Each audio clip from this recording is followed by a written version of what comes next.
एक ऐसे दौर में हम और आप जिंदगी गुजार रहे हैं जहां जिंदगी और मौत का कोई भरोसा नहीं है। मौत एक कदम की दूरी पर है हमसे और आपसे। कब आपकी बाइक का बैलेंस डिसबैलेंस हो जाए, कब आपकी कार का एक्सीलेटर काम करना बंद कर दे, कब आपकी कार का ब्रेक फेल हो जाए, कब आपके साथ कोई हादसा हो जाए, कब कौन सी बीमारी आए और आपको आपका काम खत्म कर दे। मेरे प्यारे साथियों, इंसान की जिंदगी पानी का बुलबुला है। अल्लाह ताला का फैसला आता है और इंसान इस दुनिया से चला जाता है। बड़े बड़े ताकत वाले लोगों की ताकत खत्म हो जाती है। जिनकी दौलत का पर उनको बड़ा नाज था, जिनको अपनी ताकत पर बड़ा नाज था, जिनको अपनी प्रॉपर्टी पर बड़ा नाज था, जैसे उनका इंतकाल होता है, उनकी मौत होती है, उनकी सांसें उखड़ती हैं, सारा माल तो दूसरों का हो जाता है, सारी प्रॉपर्टी तो दूसरों की हो जाती है और अपने साथ वो एक पैसा भी कब्र में लेकर के नहीं जा सकता।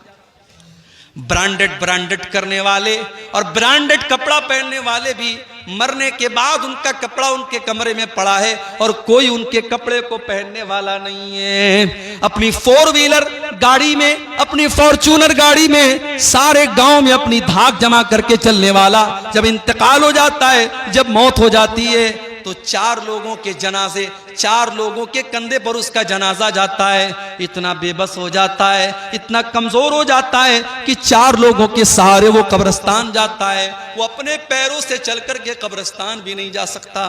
कब्रिस्तान पहुंचता है, जनाजे की नमाज होती है, उसको कब्र में उतारा जाता है। उसका बेटा रो रहा है, उसकी बीवी रो रही है, उसके घर वाले रो रहे हैं, मगर कोई ये कहने को तैयार नहीं है। बेटा एक बार भी नहीं कहता है मुझे अपने अब्बा से बड़ी मोहब्बत थी, मेरे अब्बा की बॉडी को रहने दो।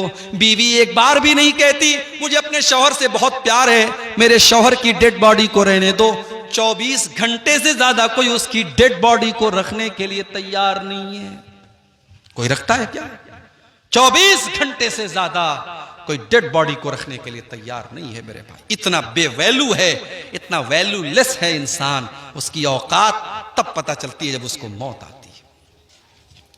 जिंदगी में जो नहाने जाता था जाड़े के मौसम में, तो गीजर ऑन करके नहाता था, गरम गरम पानी से नहाता था, अपने पसंदीदा शैम्पू से अपने बालों को धोता था, अपने पसंदीदा साबुन को अपने बदन पे लगाया करता था, अपने चेहरे पर एक खास कंपनी का फेस वॉश लगाया करता था। आज इतना बेबस और कमजोर हो चुका है, आज मर चुका है और आज वो ये भी नहीं कह सकता कि है मुझे नहलाने वाले, मैं तो गर्म पानी से नहाया करता था, तू मुझे ठंडे पानी से क्यों नहला रहा है? मैं तो डब साबुन से नहाया करता था, तू तो साबुन भी नहीं इस्तेमाल कर रहा है। मैं तो फला कंपनी का शैम्पू लगाया करता था, तू मुझे वो शैम्पू क्यों नहीं लगा रहा है? आज इतना बेबस है, इतना कमजोर है, आज दूसरे लोग उसको नहला रहे हैं, उसके बदन से कपड़े उतार रहे हैं, उसको नंगा करके उसको नहला रहे हैं। इतना बेबस है, इतना कमजोर है।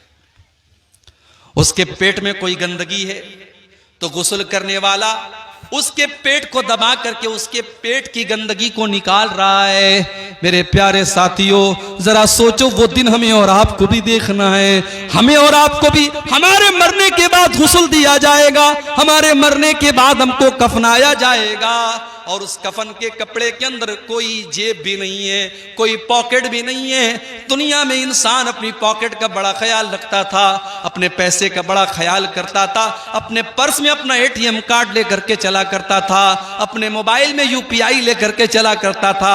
आज कब्र में जा रहा है, कोई एटीएम कार्ड उसके काम आने वाला नहीं है, कोई यूपीआई और फोन पे उसके काम आने वाला नहीं है। आज खाली हाथ वो दुनिया से जा रहा है। कब्रिस्तान पहुंचा, कब्र में उतारा जा रहा है। बेटों ने भी मिट्टी दे करके हाथ झाड़ दिया, घर वालों ने भी, भाइयों ने भी मिट्टी दे करके हाथ झाड़ दिया। गोया के सबने हाथ झाड़ करके ये पैगाम दे दिया कि हम यहां तक तो आपके काम आ गए, अब आगे आप जाने और आपके आमाल जाने।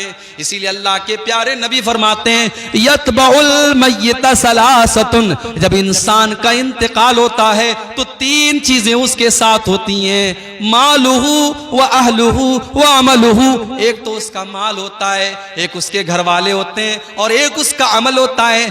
अल्लाह के नबी फरमाते हैं कि माल तो मरते ही दूसरों का हो जाता है। हाय हाय, ये सूद ब्याज का धंधा करता था, ये रिश्वत खाता था, ये हराम खोरी करता था, ये माल हड़पने के चक्कर में रहता था। लेकिन आज जैसे ही इसका इंतकाल होता है, इसका माल तो दूसरों का हो जाता है, ये अपने साथ तो एक पैसा भी लेके नहीं जाता है।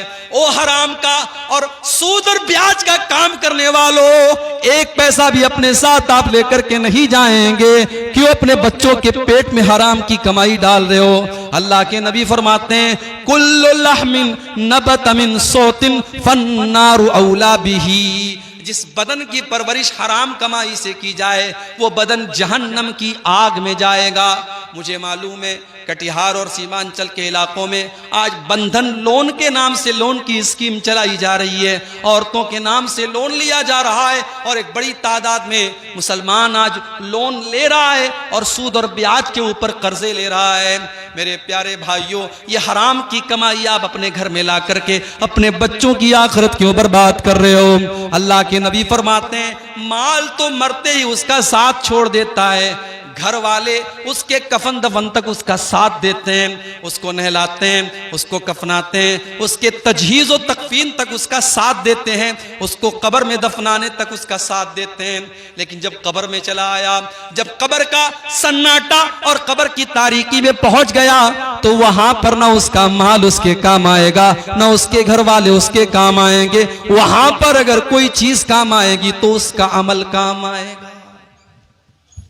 हम तो इतने कठोर दिल हो गए, हम तो इतने सख्त दिल हो गए कि आज अपने मुर्दों को मिट्टी देते वक्त भी हमारी आंख में डर नहीं होता, हमारे दिल में डर नहीं होता। हम कब्रिस्तान जाने के बाद भी हंसते रहते हैं, हम मुर्दों को दफनाने के टाइम भी हंसते रहते हैं। मेरे प्यारे साथियों, जब कब्रिस्तान जाया करो, जब किसी की कब्र को देखा करो, तो सोचा करो कि वो अंजाम आपका भी होने वाला है।